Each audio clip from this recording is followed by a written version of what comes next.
Ever wonder how intentional goal setting takes your career and leadership approach to the next level? Welcome to Smart Driven Women. I'm Rona Job.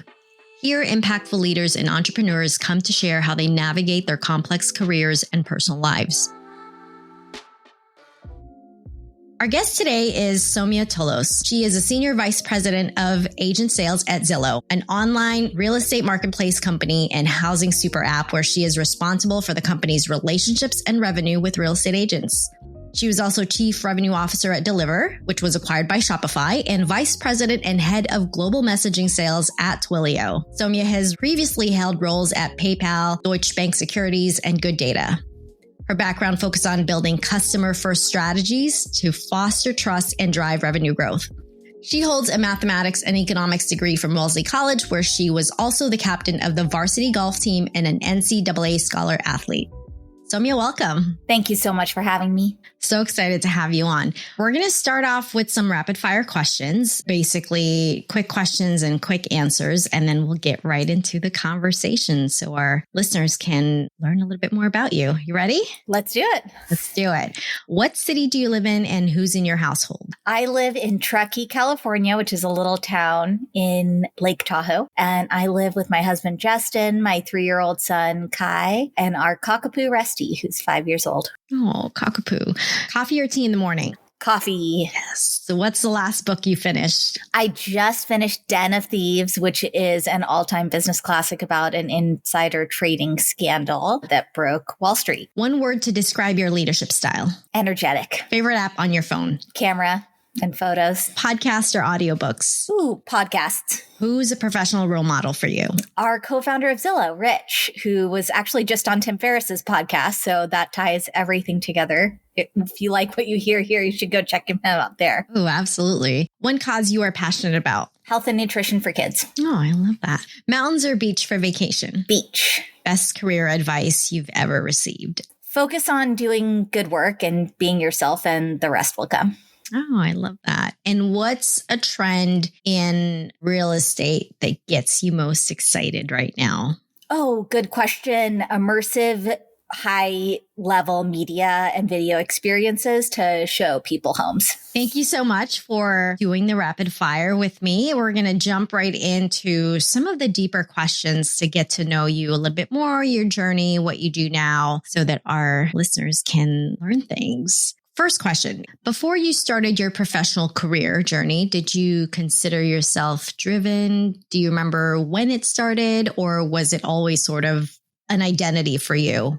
Oh, that's a great question. You know, a little bit about me and how I grew up. My mom is a doctor. She's got a specialty in pulmonary and critical care. And so ever since I was a little kid, you know, she's been working really hard, doing something that I think is really impactful and really challenging.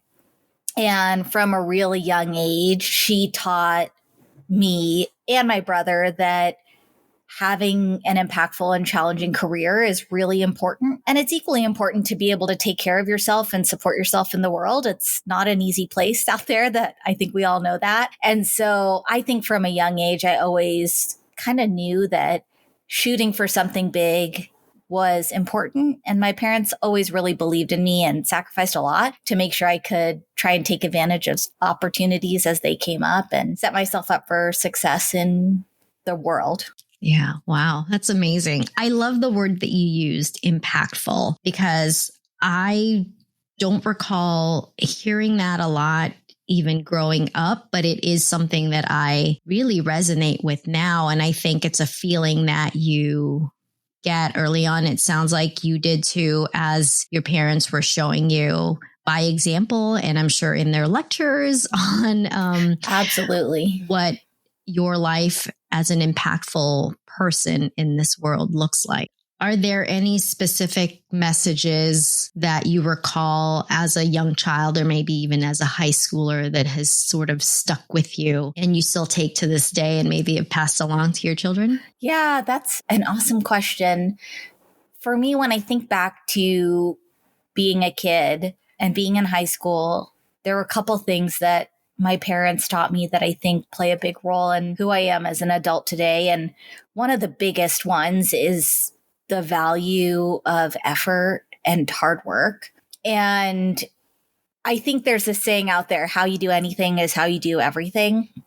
And at the time growing up, my parents would look at our homework and like make us redo it multiple times to make sure it was right and perfect. And as a kid, obviously that's tough. You don't always get why that's important. But I think what I learned from that is that trying over and over again and holding yourself to a really high bar and putting in maximum effort and the output will come really matters. And alongside that, I think to be great at anything, if you look at the greats of any sport, politics, or whatever, there's huge parts of the journey to being great at something that's really impactful, that's just really hard.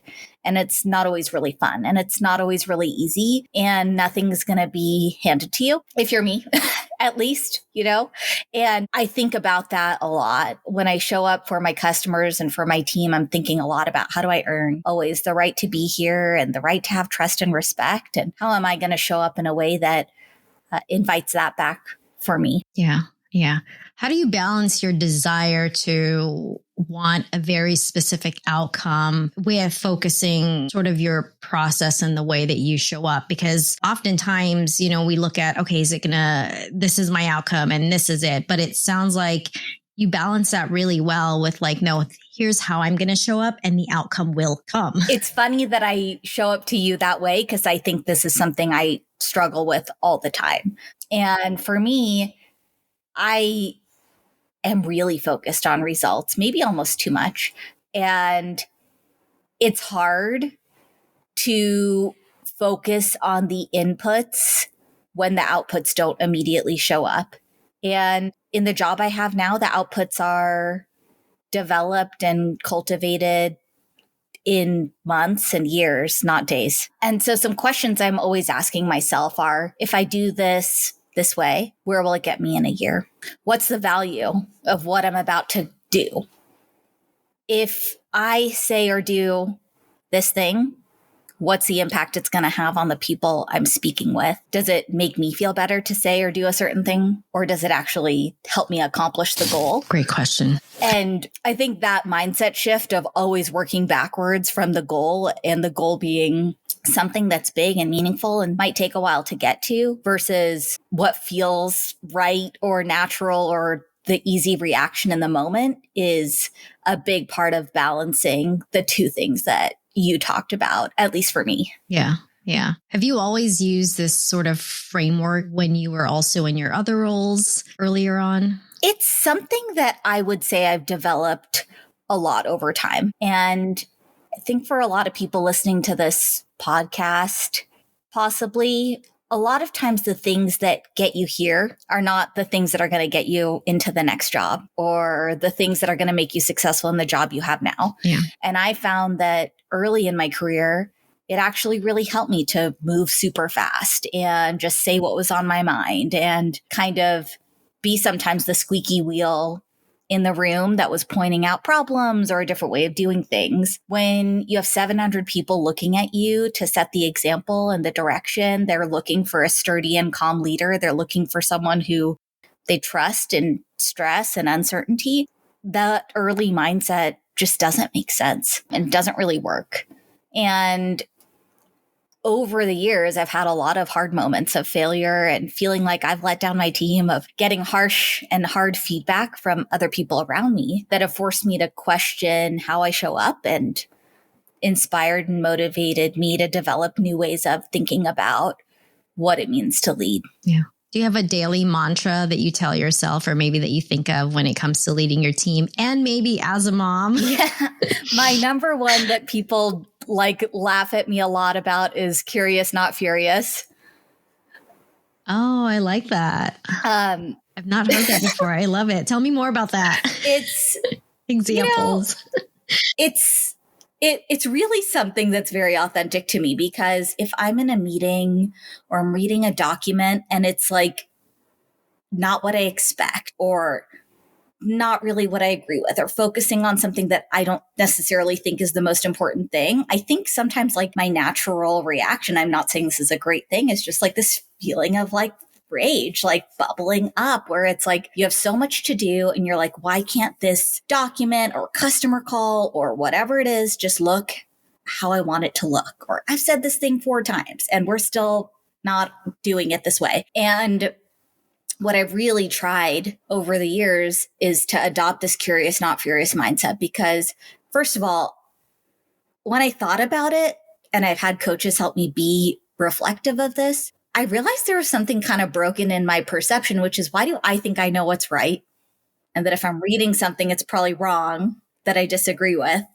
And my reaction is to be frustrated rather than really seek to understand. And when I thought about it from the angle of, I've hired really smart people around me, or I have really smart people that I get to work with, why would I dismiss other opinions or other ways of doing things out of hand? I realized like that was not how I wanted to be. And the other piece of it is just in general, like I think showing up with curiosity and being part of the team is so much more effective, even if you disagree with someone, than showing up like being furious and being a jerk. Yeah. And so I think a lot about curious, not furious. People joke sometimes, like, because I write curious a lot in my emails, like, does that mean she's furious? And I'm like, no, it's curious, not furious. It's not curious is furious. And so that's a mantra I think about a lot. I think about it as a kid. My kid has meltdowns all the time. He's 3. And so I try to ask him more questions rather than just tell him no or react in the moment. And so, yeah, that's my big one. I love that. And it sounds like it takes a lot of self-awareness for leaders to actually come to that type of mantra. Like, I know my initial reaction to anything, or maybe to many things, even as a parent, is furious. But regardless of whether that's going to be my reaction, I'm just going to get ahead of it and say, you know what? Curious. Totally. And I still have such a long way to go. But I think we can all think of a time where someone's been furious at us and how horrific it makes us feel in our bodies and in our minds. And like, it doesn't put anyone, coworker, family, friend, in a position to do their best work. Yeah. Or show up really. It's just never really the answer that gets the best results. So why would you pursue that path? Yeah. And it sounds like you are putting the teammates, the employees that you're leading, into a position where they're a little bit more comfortable to share what's on their mind, or maybe a lot more comfortable to share what's on their mind. That term psychological safety kind of comes to mind when sharing ideas, because of your curiosity. I really hope so. That's definitely the goal. And I think everyone can think about a time where they've had a challenge at work, and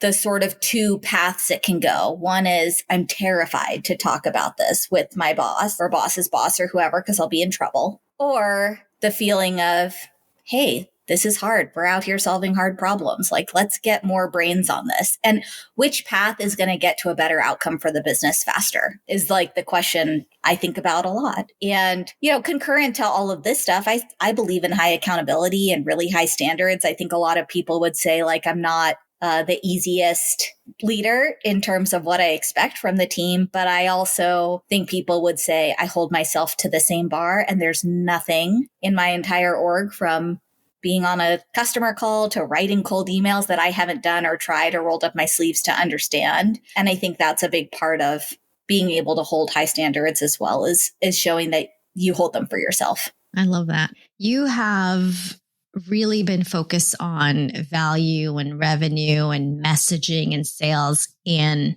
a number of different industries. I'm looking at your background. I'm like, oh my gosh, like from banking to tech to real estate. What are some of your favorite parts about being in those different industries? Maybe it's something that you've seen from one to another that are very similar, or maybe very different. Is there something specific that you're like, I've loved this part of my journey. I've loved seeing these themes in these different industries and different roles? The theme, I think, that ties all of these roles together, PayPal, Shopify, Twilio, and now Zillow, is all of these companies are really looking to bring a complicated industry online. And for me, what's always been really exciting as I looked at any of those businesses is I didn't have to squint very hard to see a world where every single person would need that service.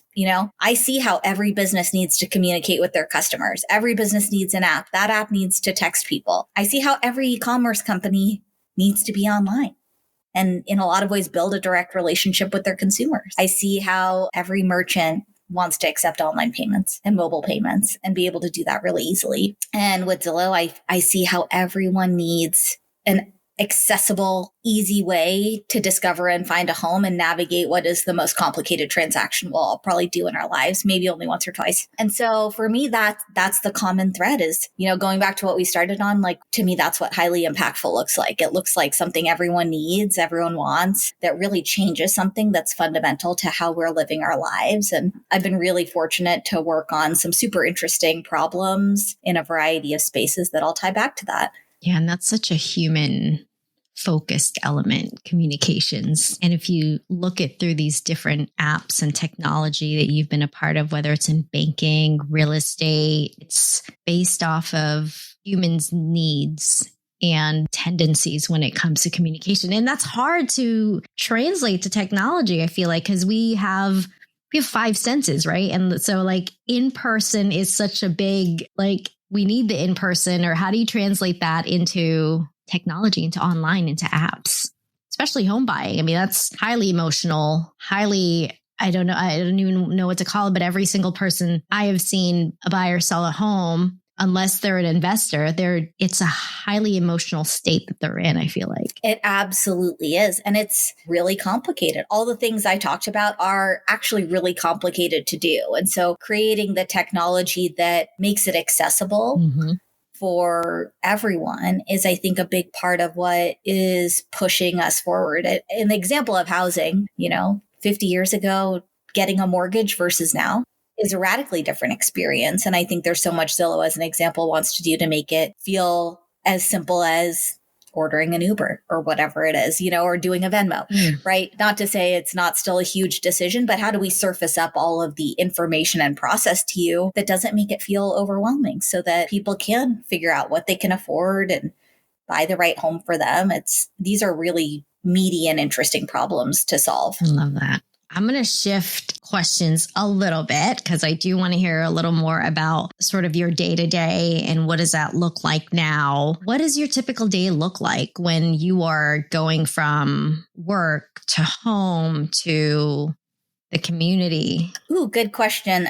So I wake up at 6:30, which is theoretically half an hour before my kid wakes up, and I make coffee. Why theoretically? Do they get up at the same time? Because he's not getting up when he's allowed to get up right now. He has a green light that goes on at 7, but he wakes up and turns it off and then comes outside and says, the light was off. I didn't know what to do, which is really tricky. My mom used to say I would have a kid who drives me as crazy as I drove her. And this is an example of why. I make my coffee. I read the news a little bit. I read mostly the New York Times, TechCrunch, and a few other papers. And then between 7 when Kai wakes up and 8 when we get him out the door, it's all about all of us eating breakfast. We try and have some fun time as a family. Sometimes we'll do some art projects, throw the ball for Rusty. It's getting warmer here in Truckee, and so we played outside today. He gets to school at 8. My husband drops him off, and then I come in here to my office and get going. I'm on Zooms and working until 6 p.m. Usually every moment of the day is pretty scheduled between 8 and 6. I try to carve out half an hour for lunch and make myself a good lunch inside. I'm a pretty big health food nut.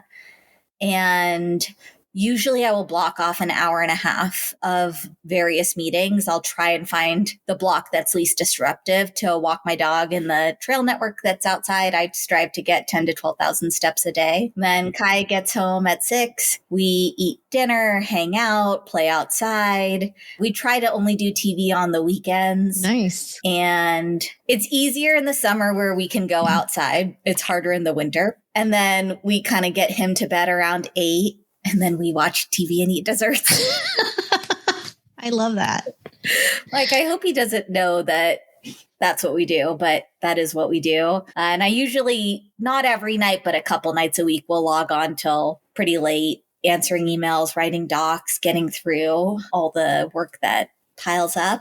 And that's an average day. The evening downtime is, I feel like it's necessary, especially when they're so young. It is. I remember like the 8 o'clock bedtime was like something I was really looking forward to when my kids were younger. I'm like, I just need to get to 8 o'clock or even 7:30. Totally. I really didn't understand before I had kids how much like parenting is so active and so intense. And most days it feels like between 7 a.m. and 8 p.m. I am like triple tasking always. One thing that's fun about Zillow is we have a lot of other women in our exec team, and we all joke about how like we get so much done during the day. And at Zillow, we have like our meetings start 5 minutes after the hour. So like a 9 a.m. meeting really starts at 9:05. And it's like in that 5 minutes, like I've packed his lunch, or I've thrown in laundry, or I've been on a call while also prepping dinner. And so it's like being a parent, I didn't realize how much you're just like squeezing out of every day. Yeah. Squeezing a lot out of like very little. And then you're just tired. You're bone tired, even though it's awesome and amazing. It's like, I have not experienced like just being so exhausted. Yeah. Yeah. Here. Which is why that 8 o'clock, like that hour between like 8 to 9 or 10 or whatever time it is super important to just like veg out sometimes and just be on the couch. I mean, it's weird to think about a life where you could work till 7 or 7:30 p.m. and then still have a whole life ahead of you of your own. Like, I'll go to the gym, I'll go out to dinner, I'll meet my friends for drinks. Like that would just never happen now, on the weekdays at least. I remember when I first got out of college and like I started my first job, I was like, oh, it's 5 o'clock. I'm done with the day. Like, oh, wow, what do I do now? And then like after you have your first kid, you're like, oh my gosh, it's already 5 o'clock. I still have a million things to do. It's such a stark difference. I keep thinking back to like these different phases in my life. I don't know if you do too. We're like, oh, I used to, what did I do then? I don't know. Like how did I have all this time? What did I do with it? And now it's like every single minute. It sounds like also very, very accurate for you. Every single minute is scheduled. Totally. I think where it ties all back to what we're talking about, at least for me, is it forces me to think a lot more about things that are important. Yes. And I don't go to meetings that aren't important. Sometimes people message me saying, I'd love to do a meet and greet with you. And I have to tell them I would love that too, but I have reserved 1 hour a week for meet and greets and here's my calendar. You know, whereas like before I had a kid, or even like when I first had my kid and I was really doing a poor job balancing and I was spending more time on work and less time on family or trying to multitask all the time, I would have said yes. And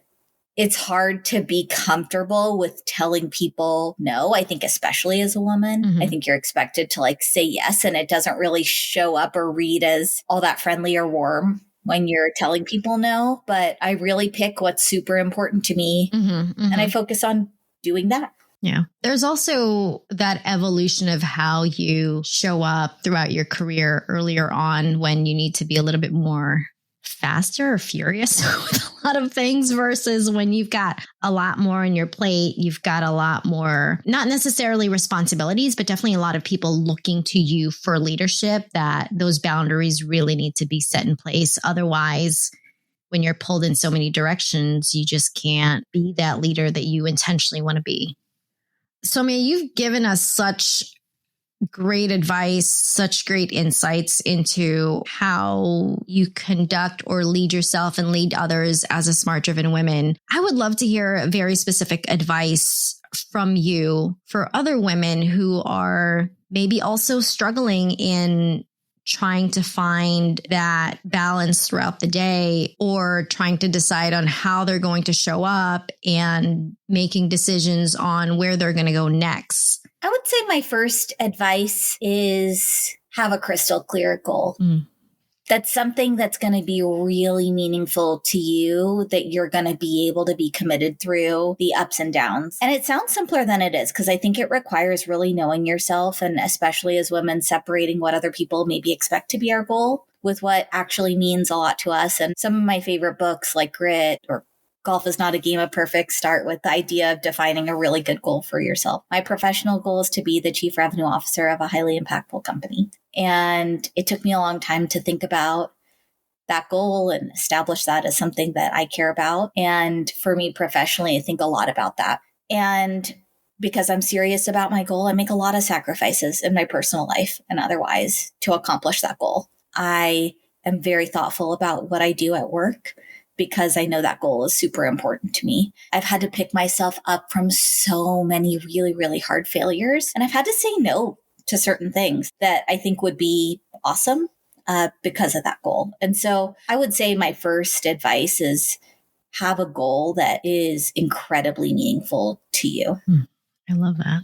I love that. And last question. I know you're working on some new exciting stuff at Zillow. Would you like to share before we hop off what that is? Yeah, sure. Well, I guess if I told you, hey, do you want to spend a couple $100 to sell your house for 10 or 20 or 30,000 more dollars, what would you say? Probably yes. So the most exciting thing that I'm working on at Zillow is something that we're calling Zillow Showcase. And it's really the first opportunity we've created within the Zillow ecosystem for sellers to completely enhance and upgrade and modernize the way their home is shown on Zillow. And so if you go on Zillow, you'll see that certain homes are now tagged as Showcase. They have a beautiful interactive floor plan that helps people navigate the home from their phone. They have awesome 3D tours. They have really cool immersive media. And we've created tools for the agents I work with to help better get those homes exposure on Zillow, which is the thing that matters. I mean, I'm sure everyone on this podcast spends time on Zillow. If I was selling my home, I would want the most people on the internet to see it to get the best price. And this is just a really interesting way to get the right kind of eyeballs on your home, especially in this economic environment. And so I've been super stoked on it. I think there's technology and business impact that is fascinating on all levels. And the agents that I work with that are on it love it. And I think it's so cool to kind of work with someone who's in this really competitive and difficult industry and give them a magic element of their customer experience that really helps them modernize. And so that's been super fun. If you don't know about Showcase, you should. Everyone should be selling their home this way, in my probably very biased opinion. I think it's kind of a no-brainer, and I've had so much fun working on it. Awesome. Thank you for sharing that. And thank you for being on our podcast, for sharing with us your journey, your insights, your thoughts. For everybody listening, you can find Soumya on LinkedIn. We will link it in the description, and have an amazing day. Thank you so much.